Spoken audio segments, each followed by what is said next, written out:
it's Graham with another Tech Tuesday here on Living the Dream, and for nearly 4 years, this Apple MacBook Pro was my go-to workhorse. However, in October 2019, I replaced it with this brand new Microsoft Surface Laptop 3.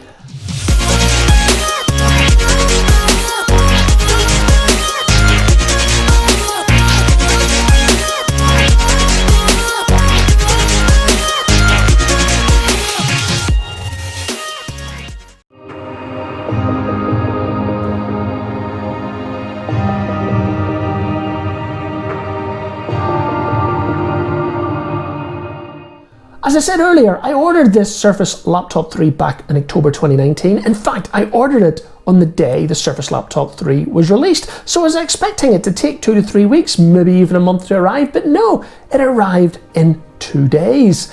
I was really shocked and surprised that I managed to get my laptop that quickly, and therefore the laptop got a really good test with its first big outing within a week of receiving it when I went off to California on business. The high-level specs of this little laptop: it is a 13-inch Surface. It's the Intel Core i7, 16 gig of RAM, and the 1 terabyte SSD. So yeah, I went for the highest spec 13-inch I could get.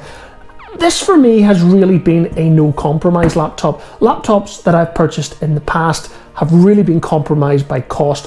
What was I going to get for my money? I'd had a pretty good few months in the business, so I decided to go all out for it, and I bought the top spec 13-inch. A lot of my friends and family have asked me, why did I leave Mac and go back to a Windows laptop? It's very simple. Back 4 years ago, I was working for an organization where Apple was at the heart of the business. Roll on nearly 4 years and my world lives in the Microsoft space with SharePoint, Office 365, and a really good friend of mine is a senior executive at Microsoft, and he absolutely raved about his Surface laptop too. So looking at various laptops using Windows, I looked at the Acer, I looked at the Razer, and obviously I looked at the Microsoft Surface. And with this Surface Laptop 3 being released, I thought it was a really good opportunity to go for a Surface this time. I did have some major concerns, and while this is a really light little laptop, it only has one USB and one USB-C port.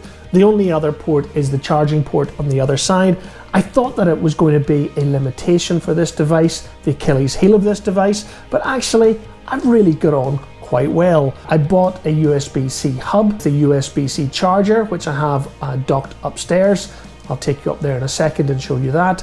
And really, I've been living with this laptop now for 9 months and perfectly happy with it. It's a really nice little device. All right, I'm back up in my study, and this is the little, or one of the little USB-C hubs that I purchased from Amazon. It was about £30, and it has worked really well at providing me with a hardwired Ethernet connection, HDMI, VGA, a couple of other slots, no idea what they are, and of course some additional normal USB sockets. It also takes pass-through power. I did go and buy another USB-C charger.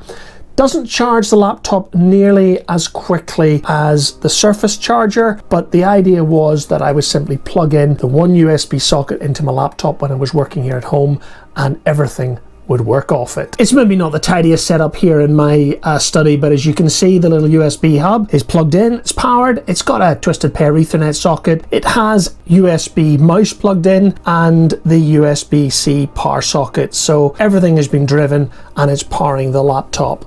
As I open the laptop, this is the one Achilles heel of this particular Surface 3 laptop, and I'm afraid it's Windows. As you can see there, it has used my facial recognition to boot, so no more keying in a 4-digit or a long complex password. I simply look at it, the camera picks me up, and it does facial recognition. But as I said, Windows is the Achilles heel of this laptop. The one thing that I loved about the MacBook, I simply closed it when I wanted to back to my laptop. I opened it, the operating system popped up, and I was ready to rock and roll. Unfortunately, on Windows that doesn't happen, and it doesn't happen because it's Windows. Even if you just shut the lid of the laptop when you're using the out-of-the-box Windows 10, it still draining the battery, and that was a real problem for me. The battery simply wasn't even lasting through the night.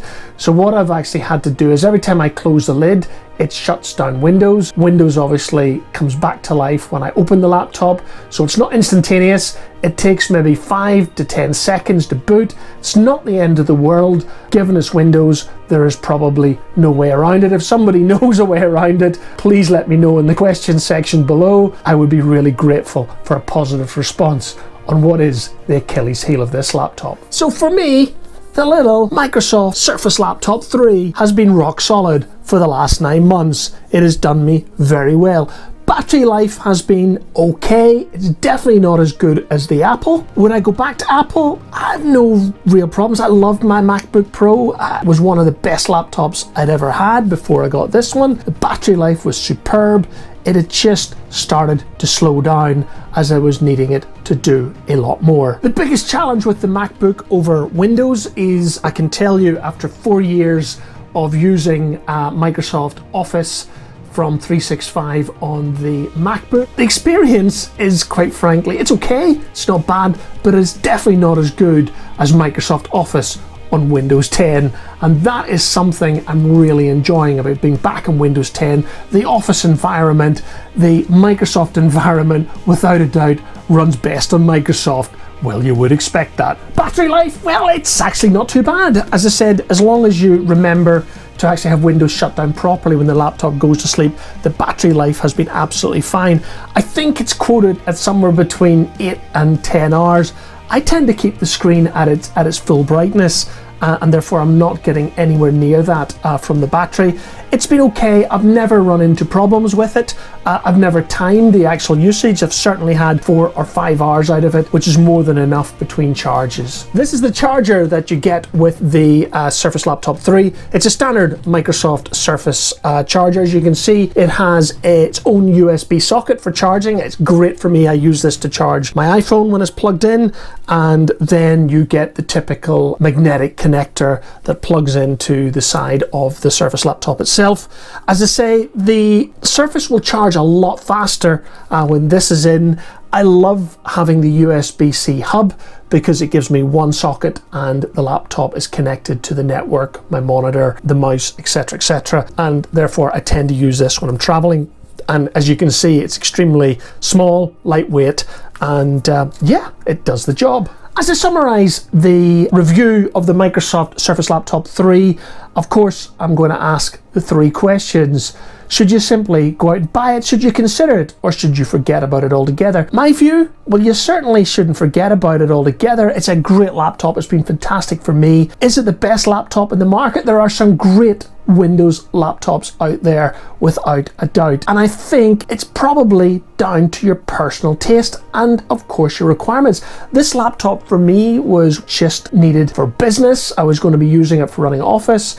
I might I might edit the odd video on it if I'm away on holiday, but other than that, it was primarily being used for work purposes, and it's been great so far for me. So in this case, I'm going to suggest you consider it, but if you're looking for a Office laptop that is simply going to be used for your Microsoft Office applications, maybe the odd bit of personal use, just go out and buy it. It's absolutely fine, but consider it. The Microsoft Surface Laptop 3 has been great for me in the last 9 months, and I would certainly recommend it to you. My name is Graham. This has been another Tech Tuesday here on Living the Dream. Thanks for watching.